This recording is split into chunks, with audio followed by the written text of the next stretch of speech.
itu bukan tawuran atau bentrokan, itu adalah penyerangan secara brutal membabi buta. Kamis 21 September 2023 pagi, tim kuasa hukum keluarga korban penyerangan brutal di Oesapa, tepatnya depan Unkris 15 September lalu, mendatangi Polresta Kupang Kota mempertanyakan perkembangan kasus yang sempat viral hingga mengakibatkan 1 korban meninggal dan 4 motor dibakar. Paul Hariwijaya bersama Petrus John Fernandes dan Matias Kayun selaku kuasa hukum, serta David Boleh mewakili keluarga korban menyampaikan beberapa poin kepada penyidik Polresta Kupang Kota untuk ditindaklanjuti.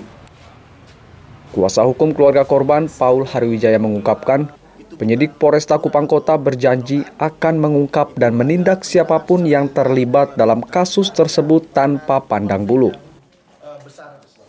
Menyinggung soal Ruben Logo yang sebelumnya sempat ditangkap dalam kasus penyerangan di Oesapa, saat ini dilepas atas dasar prinsip kehati-hatian, namun tidak menutup kemungkinan akan dipanggil kembali.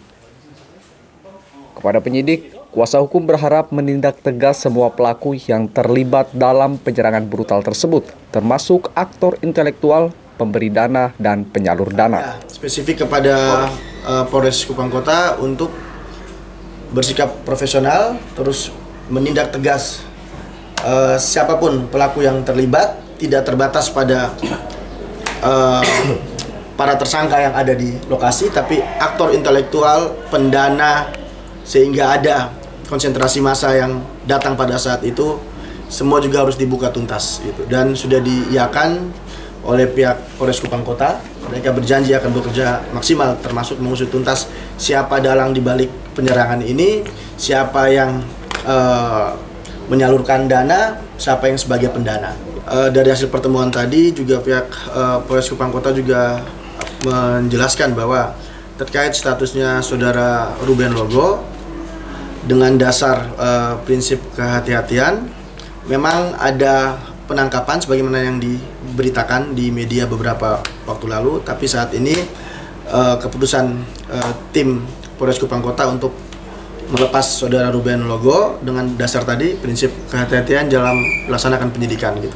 Tidak menutup kemungkinan kalau nanti ada alat bukti atau perkembangan dari penyidikan, maka saudara Ruben Logo bisa dipanggil untuk hadir kembali.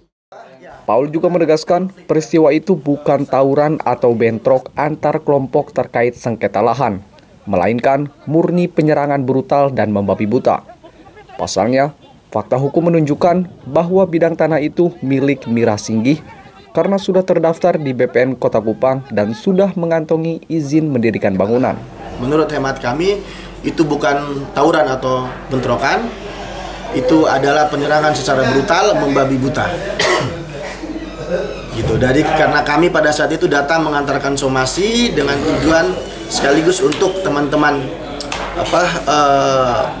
yang ada di datang bersama kami untuk mengecek lokasi untuk persiapan pembangunan pagar dan penurunan material. Gitu. Jadi sekali lagi kami tegaskan, kami di situ datang dengan dasar prosedur hukum yang jelas, dengan alasan yang jelas. Cuma karena keadaan seperti itu jadi tidak terkendali karena banyak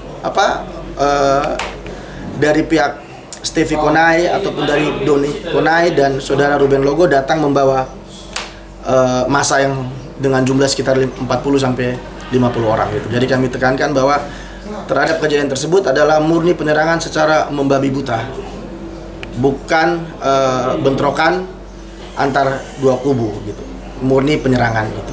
Itu yang, dan menurut kami dan menurut fakta hukum yang kami pelajari, tanah tersebut tidak mengandung sengketa. Tanah tersebut adalah milik keluarga Mira Singgih, atas nama Mira Singgih, dan terdaftar di Badan Pertanahan Kota Kupang, dan ada IMB-nya juga. Bisa teman-teman cek nanti di Pertanahan Kota untuk memastikan status tanah. Sementara mewakili keluarga korban, David Boleh berharap pihak kepolisian terus mengusut kasus ini hingga tuntas.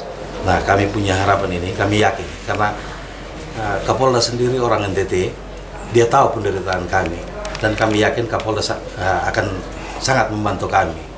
Itu saja yang bisa kami sampaikan, dan lebih jelasnya nanti itu harapan keluarga, tapi lebih jelasnya nanti kuasa hukum akan berbicara tentang hasil diskusi kami tadi. Terima kasih. Dari hasil diskusinya seperti apa kali Pak? Lanjut. Nah itu nanti saya apresiasi, saya terima kasih dengan pihak kepolisian, terima kasih dan apresiasi yang penanganan kasusnya cukup cepat dan sudah ada penetapan tersangka. Kuasa hukum dan keluarga korban akan terus mengawal kasus ini hingga tuntas dan memastikan semua yang terlibat dalam peristiwa penyerangan itu terungkap. Clemens Funit, AFB TV, melaporkan.